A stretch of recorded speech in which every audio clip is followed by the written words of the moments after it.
Chapeuzinho Lilás.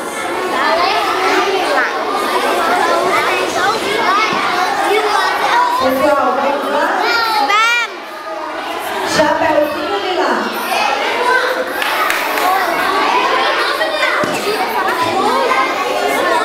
Era uma vez uma menina muito famosa em sua pequena vila.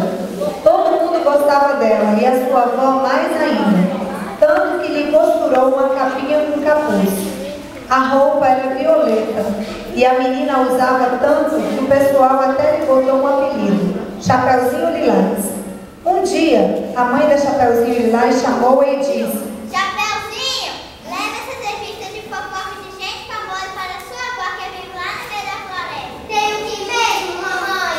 Sei, você não quer continuar com sua fama de ser obediente e trabalhadeira? Quero. Então você tem que ir. Não é fácil manter a boa fama. Tá bom, eu vou. Então a menina colocou as revistas numa cesta, deu um beijo na mãe e partiu. No caminho ela cantava assim: Queria ser famosa, bem conhecidinha, aí eu não estaria nunca mais sozinha. Chapeuzinho vinha pela floresta quando de repente o lobo saiu de trás de uma moita e disse: Boa tarde, menina do Chapeuzinho Lilás. Boa tarde, senhor. Por que você leva ali nessa revista de fofocas? Para mim? Não, para minha avó, que vive lá no meio da floresta. Então o lobo pensou assim: Caramba, eu estou com tanta fome que eu seria capaz de comer a floresta também, depois de comer a menina. Ai, olha só, vai sobremesa. mas ele não podia tacar Chapeuzinho ali, pois algum caçador poderia escutar os gritos e vir em socorro da menina. Foi quando o lobo teve uma ideia e disse: Ela também vai até a casa da sua avó. É um caminho mais longo, mas você poderia pegar alguns lilás para ela. Excelente ideia, senhor. Vou fazer isso mesmo. Assim Chapeuzinho pegou outro caminho e começou a colher lilazes. Enquanto isso, o lobo foi pelo caminho mais curto até a casa da vovó. Quando lá chegou, bateu na porta. Sou eu, Terezinha. A vovó então levantou-se e abriu a porta, mas não havia ninguém lá. Então a vovó disse: Chica, deve ter imaginado que bateu na porta. Estou ficando velha. Então ela voltou para a cama. Você quer saber por que o lobo não estava na porta? Sim. Eu explico. Mas o lobo teve uma crise de consciência. Ele pensou assim: que coisa horrível vou fazer, comer essa pobre velhinha? Não farei isso. Está na hora de mudar as coisas. E aí ele se escondeu atrás de uma moita. Pouco depois chegou e bateu na porta o Chapeuzinho. Sou eu, Chapeuzinho Lilás.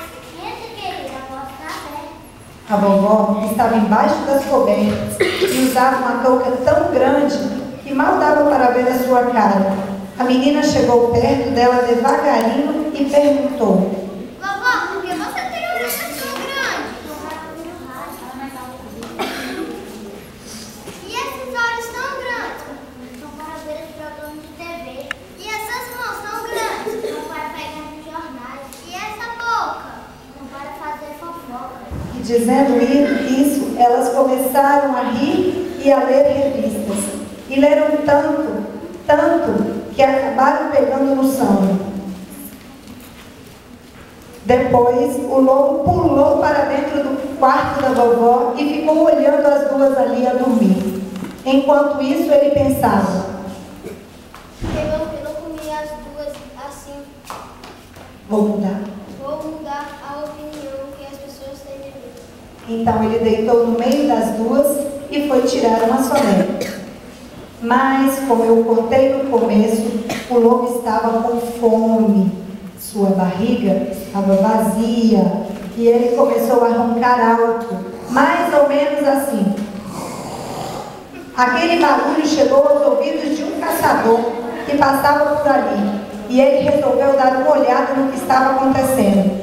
Quando abriu a porta da casa da vovó e viu o lobo entre as duas, ele pensou: Conheço a forma desse lobo, ele deve estar se preparando para comer as pobrezinhas.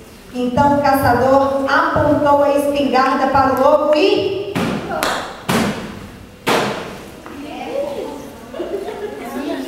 o lobo, coitado, morreu.